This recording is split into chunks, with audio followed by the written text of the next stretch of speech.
ridden the GASGAS a few times now since the last video, but there's still a few more things that I want to do to it, and that's what this video is going to be about. You're going to think I'm crazy, but one of the big things I want to do is pull these wheels completely apart and anodize the rims and the hubs black. I'm already pulling the wheels off anyway to change tires and install tubeless, so I might as well go the extra mile and change the one thing about this bike that I don't like, which is the silver wheels. I've got some riding footage that I'll scatter throughout the video just for something different, but for now I need to wash the bike so I can get started.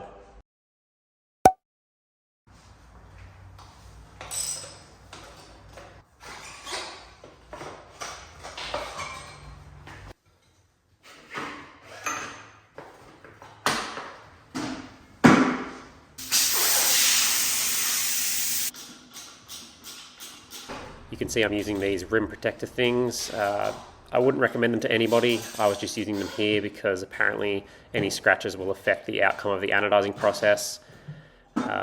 Once your tire's debeaded and the rim protector is actually on the rim, they're really hard to get your hand in there and actually take it off the rim so you can like reposition it to somewhere else. I couldn't imagine how much harder it would be to use these while putting a tire on. I think I'd just prefer to scratch my wheels in the future than ever use these again.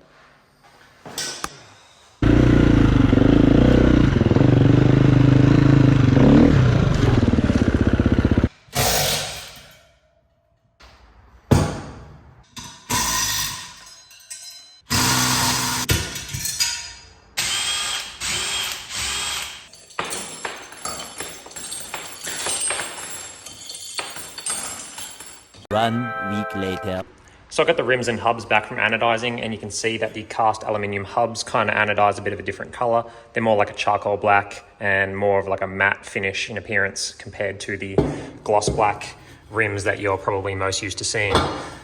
I knew the hubs were going to turn out to be a different appearance to the rims, and honestly I still prefer to have them anodized like this instead of powder coating, instead of having to mask up all these surfaces here for the sprocket and the discs and the bearings and stuff like that. It's just a lot easier to just get it anodized. If you were really going for the exact color, maybe Cerakoting or powder coating would be a better option.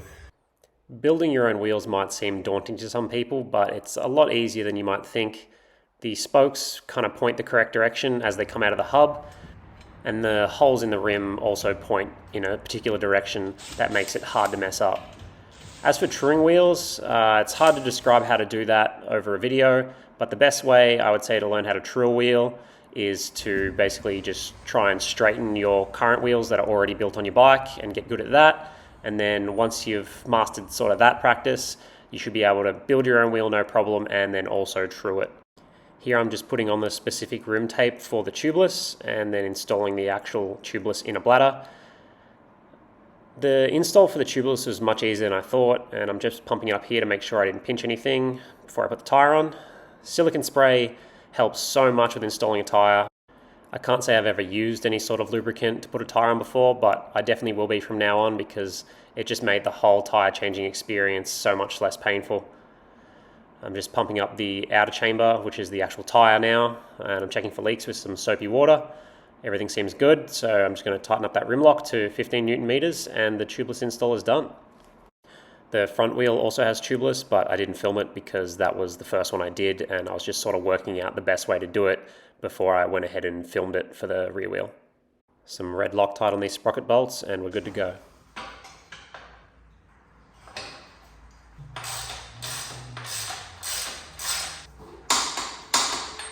The wheels are done, and in my opinion they look 10 times better than when they were silver. Let me know in the comments if you prefer the black wheels or the silver wheels. I've got new tires and the tubeless system installed. The tubeless system is going to allow me to run as little pressure as I want if I ever want more traction off-road, and hopefully make any puncture repairs that I need to do easier. I can put some tire slime like this in the tires for anything that's small, and for any bigger punctures I should be able to use a plug kit like this without even having to take the wheel off the bike. The front tire is a fatty tire. It's a 90-100, so it's much wider than the normal motocross front tire. And the rear tire is a hybrid gummy. So I should get extra traction out of the soft compound, but it should still retain some durability compared to a full gummy. I've never run either of these types of tires before, and I've heard a lot of good things, so I'll let you know how they go in a later video.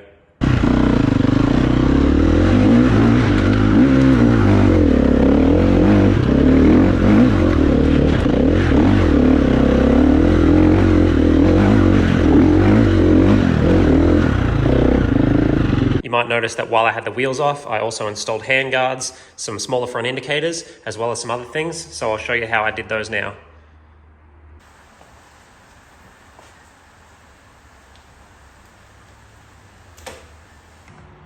This is my old flasher relay that doesn't work with LED indicators, and this is the new one, and this one's made by Moto Gadget. Really neat little unit, not too complicated, just 2 wires. I use these on pretty much all my builds. I'm going to be just putting a plug that replicates the one that's on this actual flasher onto the new flasher relay, and then my LED indicators will work.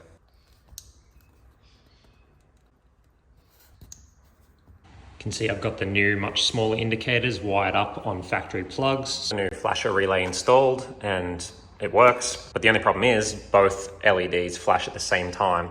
I was a little confused at first, and then I remember it has a dash light that tells you that the indicators are on, and obviously the old flasher relay had a diode in it to stop backfeed of power, and this new flasher relay doesn't have a diode in it. So I'm gonna have to add a diode in line with this dash light bulb to stop power basically backfeeding through it. So it should be a pretty easy solve. I can also solve the problem of both indicators lighting up at the same time by just removing the bulb, but I prefer to keep the dash light indicator light working, just so if I accidentally have my indicators on, I know about it. The 2 diodes that you can see that I've soldered onto the 2 wires that go to the dash light act as a one-way valve for electricity so that power can flow one direction but can't come back. Then I just put a ring terminal on the black wire and earth it, and it's done. The 2 diodes and the earth for the indicator dash light are done, and it's just earthed up behind the dash there. The headlight assembly is all back together, and these indicators borderline don't stick out enough. If you're viewing the bike directly from the front, they stick out like a little bit. But if most cases people, when they see you turning or anything like that, you're generally viewing it from like slightly off center, and they're plenty visible. Whether or not they actually stick out far enough from the bike to be legal is questionable. Most likely no, on the rear especially, maybe the front. But this should be enough to get me out of trouble and, meet sort of a bare minimum requirement because I am fully registered, and looks much better than these big old things that used to hang off the side of the bike.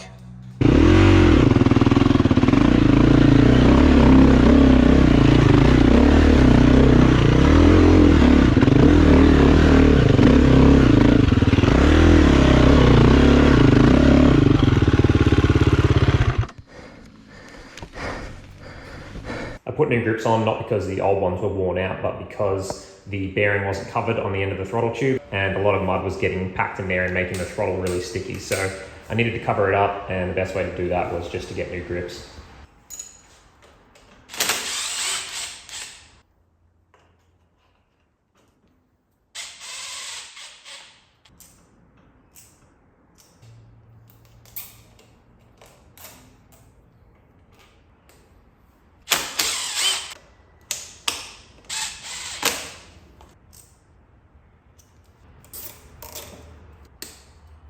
So the brackets for the handguards are finally here, and the actual handguards themselves feel like they're made out of a much softer plastic than the KTM ones that I used to have. So there should be a lot less chance that I would accidentally break a handguard.